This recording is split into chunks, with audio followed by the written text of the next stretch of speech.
On the Brighton Road by Richard Middleton. Slowly the sun had climbed up the hard white downs, till it broke with little of the mysterious ritual of dawn upon a sparkling world of snow. There had been a hard frost during the night, and the birds, who hopped about here and there with scant tolerance of life, left no trace of their passage on the silver pavements.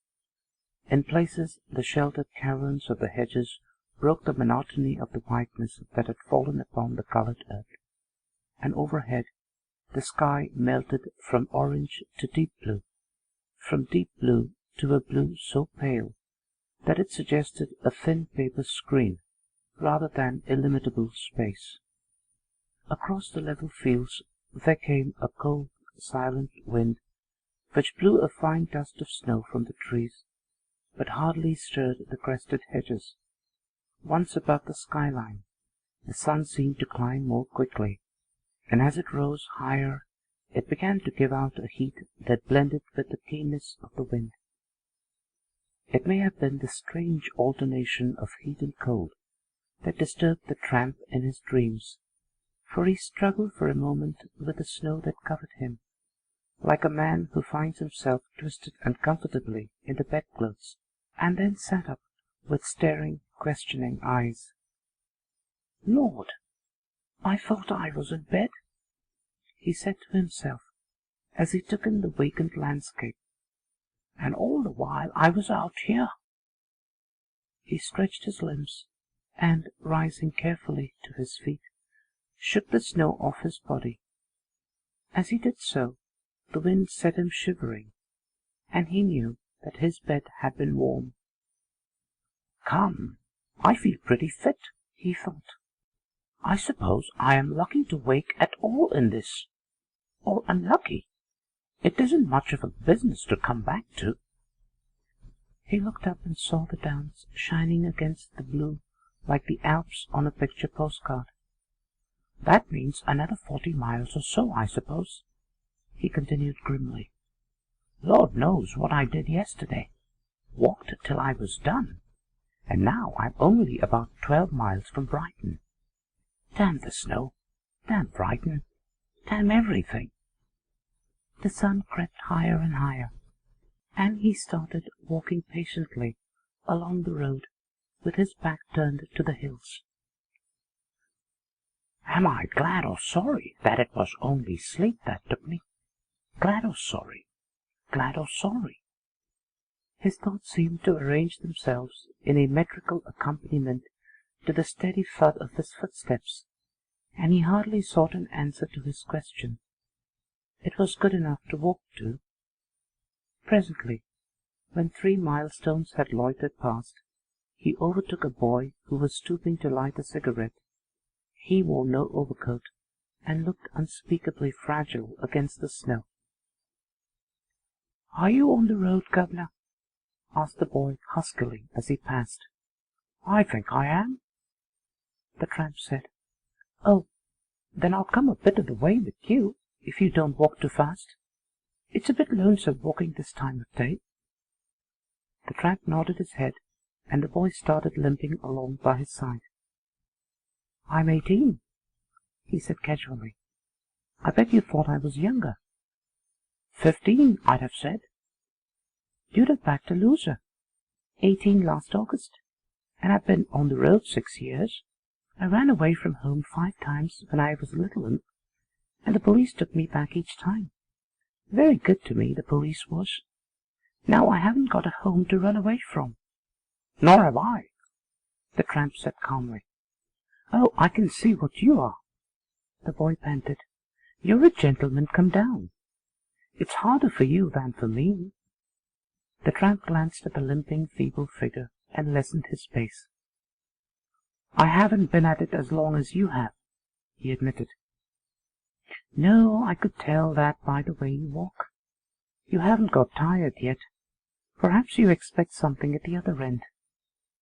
The tramp reflected for a moment. "I don't know," he said bitterly. "I'm always expecting things." "You'll grow out of that," the boy commented. "It's warmer in London. but it's harder to come by grub. There isn't much in it, really.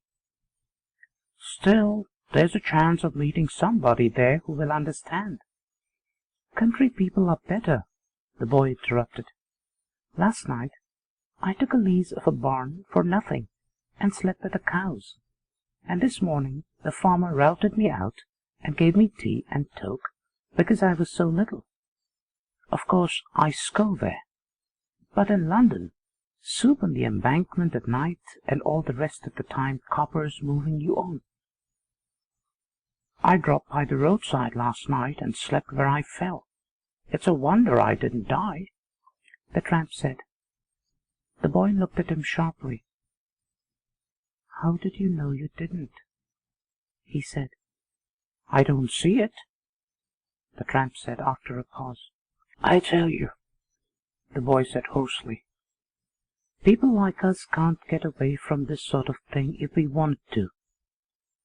Always hungry and thirsty and dog-tired and walking all the time. And yet, if anyone offers me a nice home and work, my stomach feels sick. Do I look strong? I know I'm little for my age, but I've been knocking about like this for 6 years. And do you think I'm not dead?